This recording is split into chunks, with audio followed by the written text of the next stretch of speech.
Saludos, profesora y compañeros. En esta mi intervención acerca de este video vamos a señalar que pertenece al módulo, a la actividad número 4 del módulo 1 y se refiere a la ley procesal. Podemos decir que la ley procesal, una vez sancionada por la Asamblea Nacional y promulgada por el Poder Ejecutivo, se convierte en ley obligatoria para todos los venezolanos una vez que sea publicada en Gaceta Oficial. Y esto se apoya en el artículo número 1 del Código Civil, que dice que la ley es obligatoria desde su publicación en Gaceta Oficial o de la fecha posterior que ella misma indique, y debe ser aplicada teórica y efectivamente. En cuanto a la naturaleza de la ley procesal, es de naturaleza pública, es decir, pertenece al derecho público, ya que actúa directamente sobre la función jurisdiccional, que es asumida por el Estado, y sus normas son generalmente de imperativo cumplimiento. En cuanto a la eficacia de la ley procesal en el tiempo, podemos decir que las normas procesales no tienen una eficacia ilimitada, ni en el tiempo ni en el espacio. Las situaciones pueden cambiar a lo largo del tiempo. Por pertenecer estas normas al Estado, su eficacia debe estar limitada.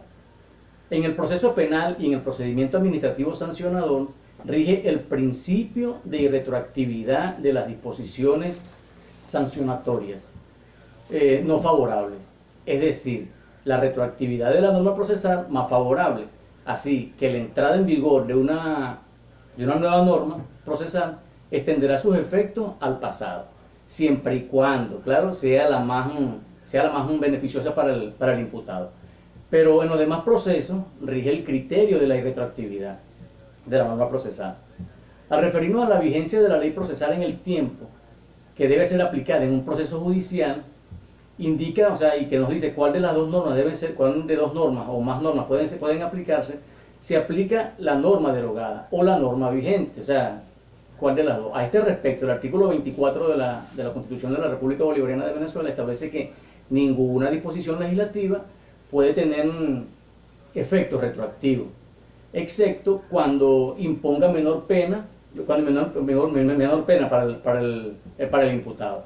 Entonces, las leyes de procedimiento se aplicarán desde el momento mismo de entrar en vigencia, aún en los procesos que se hallaran en curso.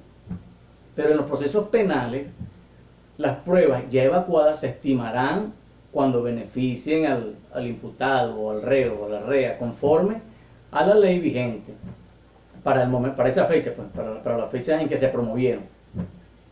Cuando haya duda, se aplicará la norma que beneficie al imputado o al reo o a la rea.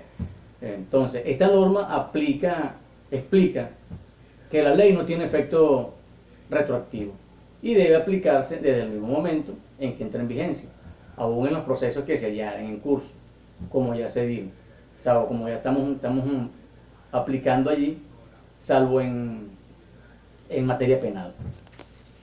En los procesos, cuando ya han terminado los procesos, la nueva ley no tiene aplicación. Ya concluyó, hasta allí, ahí quedó la aplicación de esa ley. Los actos jurídicos que se hayan ejecutado no pueden ser modificados, no pueden modificarse. En los procesos iniciados, la nueva ley tiene aplicación inmediata a los actos que están por realizarse, pero la nueva ley debe respetar los actos que ya se han cumplido bajo la vigencia de la ley derogada, al igual que los efectos, ya que si son desconocidos por la nueva ley, esta tendría retroactividad y no cumpliría con el principio constitucional establecido en el artículo 24 de la Constitución de la República Bolivariana de Venezuela.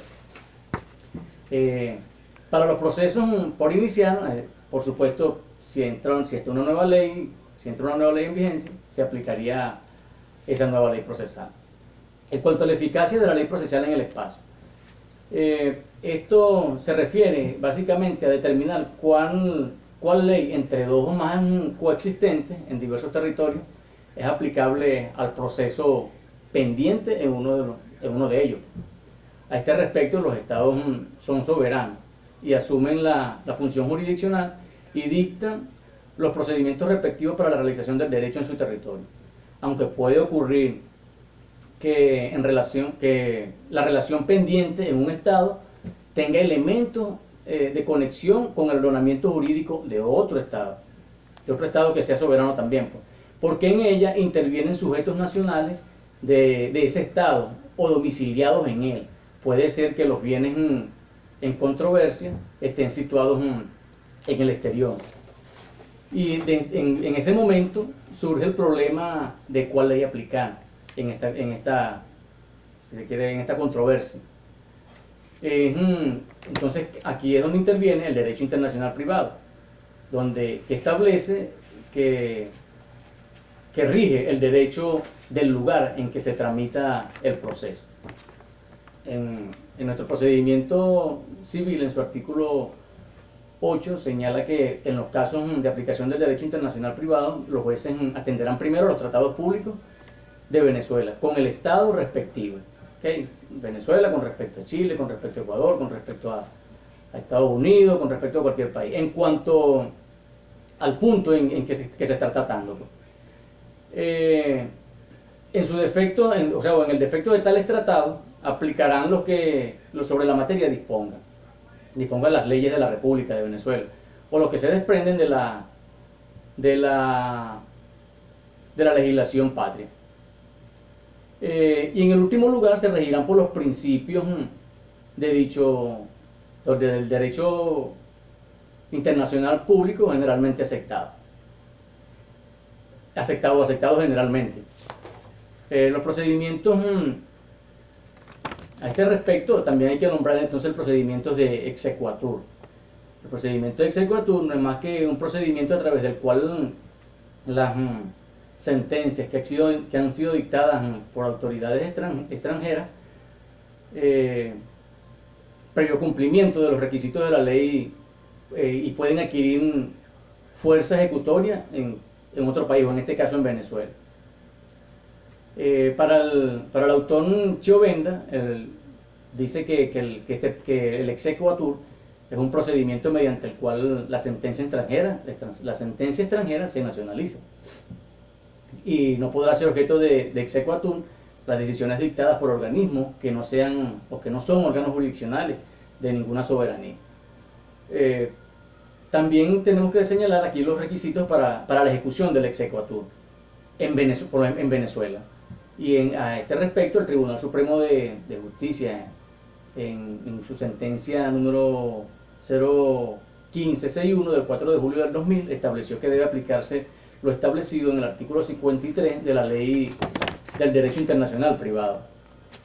Esto, y deja derogado los artículos 850 y 851 del Código de Procedimiento Civil, donde aparecen los requisitos para que las sentencias del extranjero tengan efectos en Venezuela. A este respecto, los requisitos que establece este artículo son los siguientes. Primero, que hayan sido dictadas en materia civil o mercantil, o en general, en materia de relaciones jurídicas privadas. Segundo, que tengan fuerza de cosa juzgada, de acuerdo con la ley del Estado en el cual han sido pronunciados. Tercero, que no versen sobre derechos reales respecto a bienes inmuebles situados en la República, o que no se haya arrebatado al país o a Venezuela, pues, que no se haya arrebatado a Venezuela la jurisdicción exclusiva que se le correspondiera para conocer el negocio. En cuarto lugar, otro requisito sería que los tribunales del Estado que sentencia, o el sentenciador, tenga jurisdicción para conocer las causas, para conocer de la causa, de acuerdo con los principios generales de jurisdicción consagrados en el capítulo 9 de la ley de esta ley. Como quinto requisito sería que el demandado haya sido debidamente citado con tiempo suficiente para comparecer, y que se le haya otorgado de manera general las garantías procesales adecuadas que aseguren una razonable posibilidad de defensa. Como sexto requisito, llama la atención que no sean incompatibles con sentencias anterior, que tengan autoridad de cosas juzgadas, y que no se encuentre pendiente ante los tribunales venezolanos. Un juicio sobre el mismo objeto y entre las mismas partes, pues. O sea, estamos hablando aquí de cosas jugadas. O que se hayan iniciado antes de que se hubiera citado la sentencia extranjera. En cuanto a la interpretación de la ley procesal, para cerrar, decimos que la interpretación es la capacidad que se tiene, pues, aunque deben tener los estudiosos, en este caso los jueces, los juristas, para indagar y aclarar las normas jurídicas, con el fin de buscar la orientación y el contenido para aplicarla a un caso en concreto. A este respecto, el artículo 4 de nuestro Código Civil explica que a la ley debe atribuirse el sentido que aparece evidente del significado propio de la palabra, según la conexión de ellas entre sí. Y su intención, o sea, la intención que debe tener el legislador. Cuando no se hiciese de esta forma, también lo dice este artículo 4, se considerarán disposiciones que hayan sido ejecutadas, pero que son semejantes y que pueden ser aplicadas aquí mismo. Esta ha sido mi intervención, espero que les haya gustado. Hasta luego.